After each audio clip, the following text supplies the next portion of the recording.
So this is the Awesome. garden suite at, I guess, East Mountain, close to the Red Hill. It's really cool. Look at this kitchen. It's beautiful. It's a closet. Can I take a look? Sure, yeah. Awesome. You got laundry. Yeah, mechanical room and laundry all in the same room. What's in here? Bathroom. Nice, nice. Stand-up shower, 3-piece bath. Very cool. So this used to be what, a garage? This used to be a garage. This was a size for a double car garage. It would only have a single car roll-up door. This was the appeal of this property when we found this property, having 135-foot frontage, large detached, approximately 500 square foot detached garage. The main dwelling, we realized right off the bat that it would be perfect for a duplex conversion. And then the eventual plan for this garage was always to make this into a bachelor unit, such as what you see here. It's interesting because this property was actually on Kijiji. They were looking at offloading it and saving the commission, that sort of scenario. We were able to secure this for $570 at the time. So again, coming down to the property and seeing this large frontage, I realized right off the bat that I could do a duplex and potentially a third unit. This is before Hamilton had passed the bylaw for the garden suite. That only happened this 2021, in June 2021. So $570,000 purchase price for the entire property. We proceeded to duplex the main dwelling, completed that by November 2021, and we're able to refi and have it appraised at $1 million. Amazing. Okay. So that was a perfect burp. Plus we pulled out an additional $50,000 equity, which went towards the construction on this. Very compact kitchen. Initially, we wanted to go with apartment style appliances, not knowing if we had enough room, but this actually fit very well, so we didn't have to go down that route. Can I ask how much the rentals were in total? Sure. $100,000 to make the garage a livable space, about $10,000 in development fees and permits. So that's the part that stings, given that it is a relatively new concept in Hamilton. And then I had an additional $30,000 in landscaping. Overall for the entire property, not just specific to this. And what are you estimating your rent is going to be and what you're planning on doing now that it's done? The intent here is to do a short-term rental, so I can't quite speculate on that. As far as long-term rental, we'd expect to be able to get between $1,600 to $1,800 per month, plus utilities. This is all on hydro, there's no gas here, so it'd be only water and a separate meter. There's a separate panel behind us, and yeah, it's separately metered. Very cool. So duplex next door, third unit here. That's right. Perfect burr, essentially. Let's bring in Dalia and figure out what the financing looks like. Sure, sounds good. Hello. Hey, oh, hey Alex. Hey Dalia, how you doing? How's it going? Not too bad. This turned out fantastic. It's beautiful. Thank you. I love it. I love this middle colored wood texture. It's just adding warmth and making it very cozy. It's very nice. This is what happens when you let the wise guys go at it and you give them free hand. This is all new. Yeah, it's fantastic, beautiful. So Alex initially bought the house to duplex and he financed the acquisition with a bank because he qualified. So he put his 20% down and got a bank loan at an excellent rate. Obviously, this added value to your project. 100%. Do you know roughly what is it going to be worth? I know the market has shifted and certain things have changed. I think part of the learning for Alex was to consider doing an as-is and an as-complete appraisal upfront, but we're still within that ballpark of what was initially anticipated before he started working on the project. You know, obviously the market has shifted considerably. We've done very well with the refinance on the primary dwelling once we've completed the duplex. I'd like to think that as a minimum, what we put in, the cost associated to renovate this, we would get that bump in value. It's a little hard to tell, so at the present time, just kind of want to get it going as a rental. get it operational. Not sure what to expect from a refinance point of view. We didn't do a full refinance. What we did is a mortgage top-up. So we kept the first mortgage as is. We got the money out through another mortgage, and that's the money that he took to finance the construction on the coach house. Okay, but if you recall, when you did the construction here, we did an as-is and an as-complete valuation just to give us an idea of what is it going to be worth. Yes, the market has shifted and changed, but what I'd like to do is I'd like to go back to the appraiser and see what is that variance like. He renovated out of his own resources, pushed the value up, and once the value has been increased, we went back to refinance and take out money so he can fund the construction of the coach house. I believe there is still quite a bit of equity in the property, so if you want to pull that money out, we can. You spent, significant capital to construct this, and we wanted to make sure that you qualify to take it out. And although the market shifted, I believe there is still money to be recouped here. Oh, I'd love the opportunity to reevaluate that for sure. Yeah. So that's what we're going to do. Perfect. After the coach house is completed, we're going to reassess the value of the entire thing to pull money out for his next deal.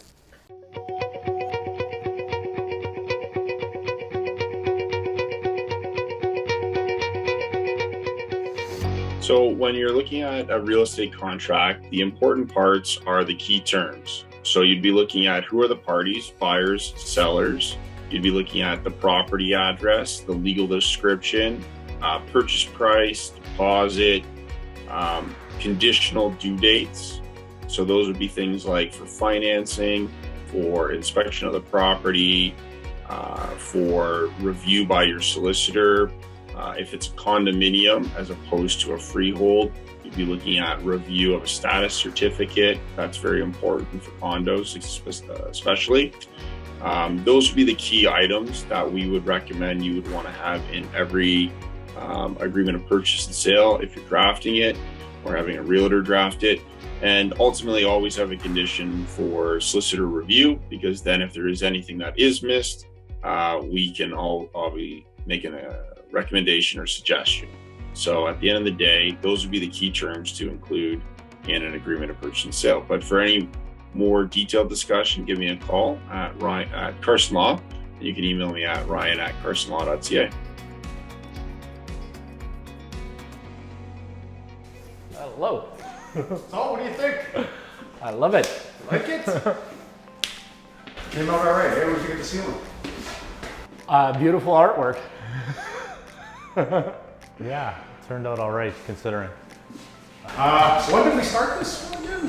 When did we get permits? I think it was May. So May. And we finished more or less without the deficiencies. We kind of finished, what, August? Yeah, we had some issues with the water department getting the Service water lines, meters, sewer stuff like Yeah, that. so actually that's interesting, is doing that connection, that was a considerable timeline there, and the impact associated with like all the landscaping that had to go on afterwards. Yeah. That delayed things considerably. So all in all, we were what? We were 3-4 months? Something like that. Nice, that's all right. Happy with that? Oh yeah.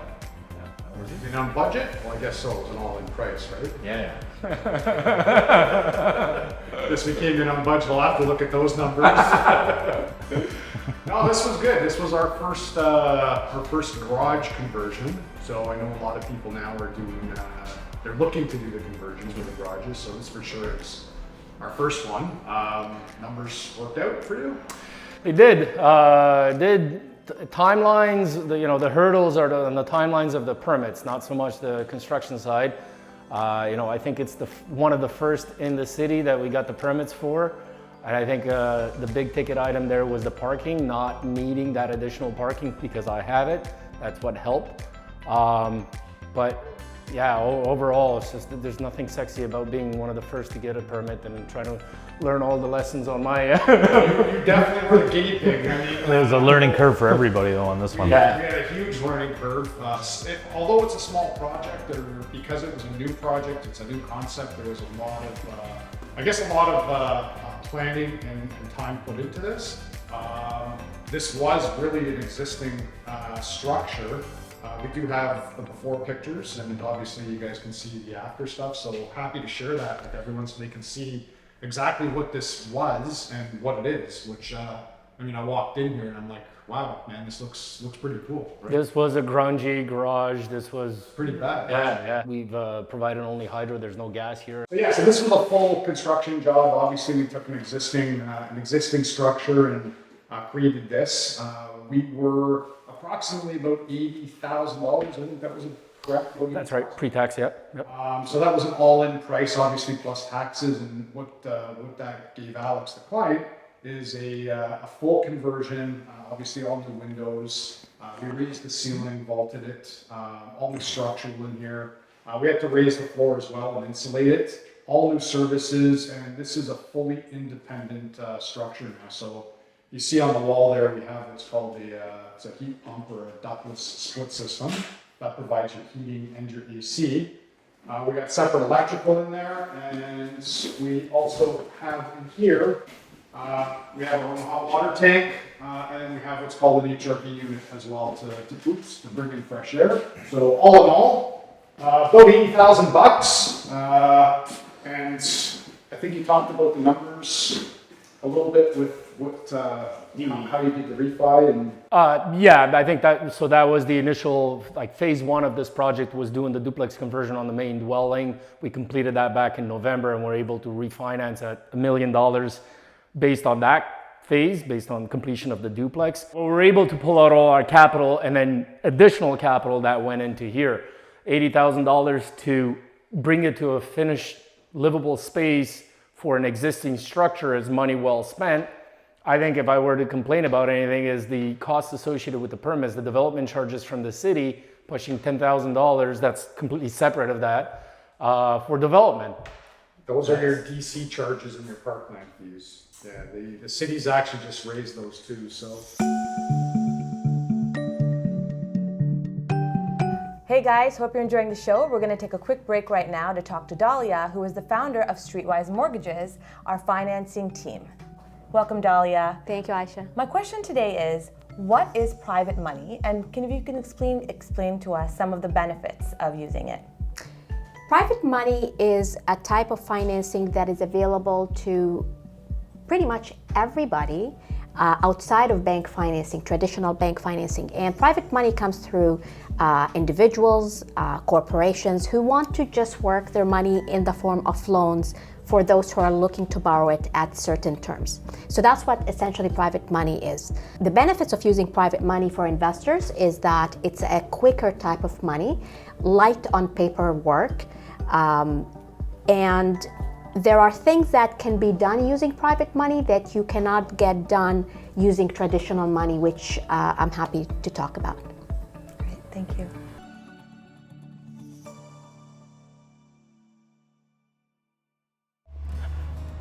Alex, the egress window looks fantastic. Came out well.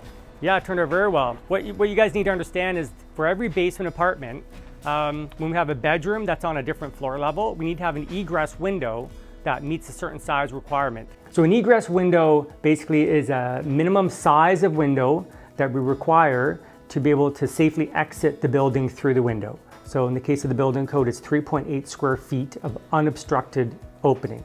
So that means that when you open that window, it's got to be unobstructed, okay? And so in the case of Melvin, sir, we had a slider type of window. And when you have a slider type of window, the window itself has to be larger because when you slide it open, you only get half of the window opening, which is the unobstructed portion. So it's 3.8 square feet of unobstructed opening and no dimension less than 15 inches. So in this case here with this slider type of window, when they slide the window open, we have that 3.8 square feet of opening. And for this window here, because it's below grade, we have to have a window well, as you can see. We have to have a minimum 22 inches of clearance in front of that window. So that there's enough space for somebody to basically slide the window open, crawl out and be able to get out safely in case of a fire. So Alex, good job, looks good. Thank you. All right, so tell me a little bit more about this ADU and like from a sales point of view, are you looking to rent this out or have you already accomplished that in that point of view? From what its intended purpose was is knowing that I can rent it out long term. Of course. That's the ideal. Yeah. We are going to test out the short-term rental. Amazing. So the current duplex is rented full-time, but I think it makes sense to test the market here with the short-term rental for this. Awesome. If you let me have a look, yeah? Sure, of course, yeah. Go ahead.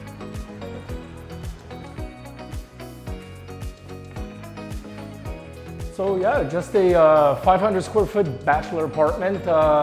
We figured that since we're starting from scratch, we can afford to lay it out in a way that we don't need additional walls, keep it all open concept. Awesome. It's a self-sustained unit, so when we did the actual duplex, we've upgraded the service to 3 panels, or 3 meters I should say. So we've actually added a 3rd meter here, so it's got its own 100 amp service. That actually allowed us to do everything electrical, including the hot water tank, as well as the heating via ductless split and a baseboard heater. So we didn't have to bring in natural gas. We decided to elevate the ceiling, so there was a cost associated with that, but we felt that it's money well spent here. It gives it a bit of a wow factor. This is all the wise guys' final touch here with the paneling on the ceiling. That's amazing. And if you were, does this have its own address?